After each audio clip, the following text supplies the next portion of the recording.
Em um período marcado pelo aumento de conflitos armados, o temor por uma disputa violenta entre nações também chegou à América do Sul e às portas do Brasil. A Venezuela tem subido o tom para reivindicar uma parte substancial do território da Guiana, a antiga Guiana inglesa. O receio de um confronto direto entre os dois lados chegou a um nível que levou o governo brasileiro a reforçar a presença militar na fronteira norte do país. Olá, seja bem-vindo ao Radar Informativo. Se você gosta de assuntos como esse, não se esqueça de se inscrever no canal. Em meio a uma avalanche de informações, surge um embate entre a Venezuela e Guiana pelo território disputado de Essequibo. Enquanto a mídia retrata a postura de Nicolás Maduro como uma jogada eleitoral perigosa, a verdade vai além. A história dessa disputa se estende ao século XIX, envolvendo interesses arraigados na cultura política venezuelana. A disputa por Essequibo, uma região de extensão maior que o estado do Ceará, se dá em um contexto de descoberta de valiosas riquezas minerais e de enfraquecimento do presidente Nicolás Maduro no cenário político venezuelano. O país, com quase 800 mil habitantes, tem uma maioria étnica composta por descendentes de indianos, com 43% da população. Em segundo lugar, com 30%, estão os afro-guianenses, descendentes dos africanos levados para a região como escravizados. A área de Essequibo, que representa 70% do território da Guiana, era parte da colonização espanhola e foi incorporada à Venezuela após a independência em 1811. Essequibo é um território de 159 mil quilômetros quadrados, formado principalmente por matas, rios e grandes quedas d'água. Nos últimos anos, a multinacional americana ExxonMobil fez 46 descobertas de reservas de petróleo na região. Isso aumentou drasticamente a capacidade petrolífera da Guiana para cerca de 11 bilhões de barris, o que representa cerca de 0,6% do total mundial. A expectativa é produzir 1.200.000 barris por dia até 2027, o que tornaria o país um dos maiores produtores de petróleo da América Latina, superado só por Brasil e México e à frente da Venezuela. Isso levou a Guiana a se tornar um dos países que mais crescem economicamente no mundo. A expectativa é que o PIB crescerá 25% em 2023, depois de uma alta de 57,8% em 2022. Em 2015, o PIB per capita nominal da Guiana era o equivalente a R$30 mil por ano. Nesse ano, o Fundo Monetário Internacional prevê que esse valor ultrapasse os R$100 mil anuais, mais ou menos o dobro do PIB per capita do Brasil. E tem também o ouro. Em Essequibo fica a mina de Omai, uma das maiores fontes de renda da Guiana. Segundo a consultoria Global Data, em 2022 a Guiana ficou entre os 25 maiores produtores de ouro no mundo. Desde as descobertas de reservas de petróleo em 2015 em Essequibo, as tensões entre Venezuela e Guiana têm aumentado. Em dezembro de 2023 foi realizada uma consulta à população venezuelana com 5 perguntas a respeito da região em disputa. O Conselho Nacional Eleitoral da Venezuela afirmou que a campanha do sim pela anexação de Essequibo foi a vencedora, com 95% dos votos ou mais. Antes do referendo, o presidente da Guiana disse que seu país não abriria mão de nenhum pedaço do território. Irfan Ali declarou, abre aspas, que ninguém cometa um único erro. Essequibo é nosso, cada centímetro quadrado.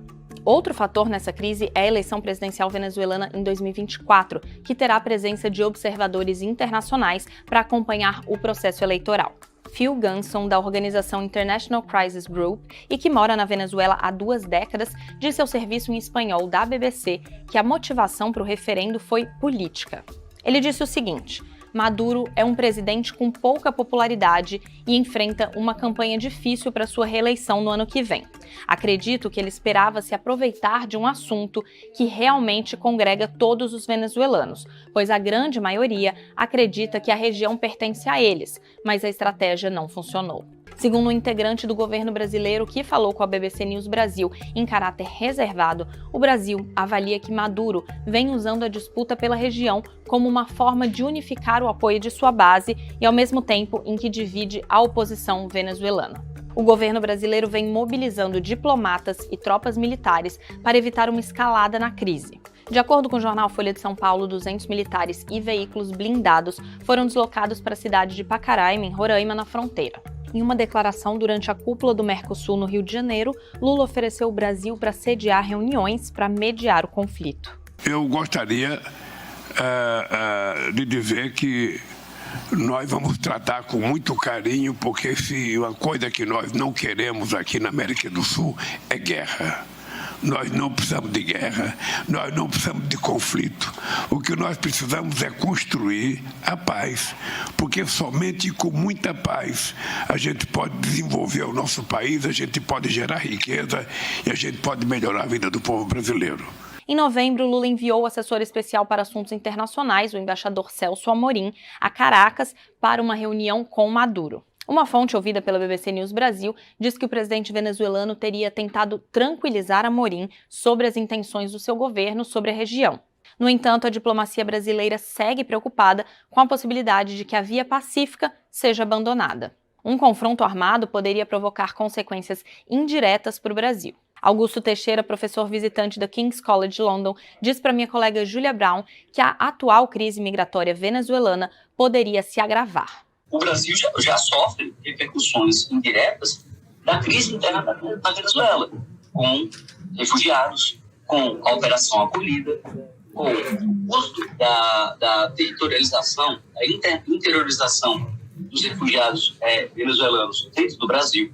Se tiver uma guerra, efetivamente, esse fluxo migratório poderá ser acirrado, para além, obviamente, de você ter consequências de segurança numa área que é uma área de interesse geoestratégico do Brasil, que é exatamente a nossa fronteira norte, por exemplo. Na visão de Ronaldo Carmona, professor de geopolítica da Escola Superior de Guerra, 2 fatores tornam improvável a deflagração de uma guerra.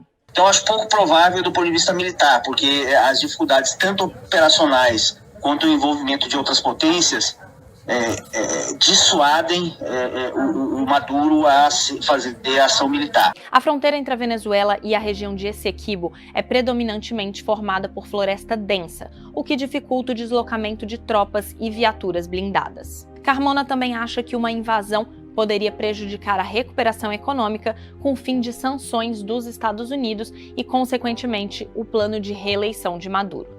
Por trás das manchetes há uma teia complexa de interesses geopolíticos e econômicos. A descoberta recente de petróleo e gás natural na região elevou a disputa a um novo patamar, atraindo a atenção de potências internacionais. Enquanto o futuro do território permanece incerto, a luta pelo controle de recursos naturais evidencia as tensões crescentes em um mundo em rápida transformação, onde a busca por modernização se choca com a urgência da crise climática. E quanto a você? Qual é a sua opinião sobre essa situação? Deixe nos comentários e até a próxima notícia.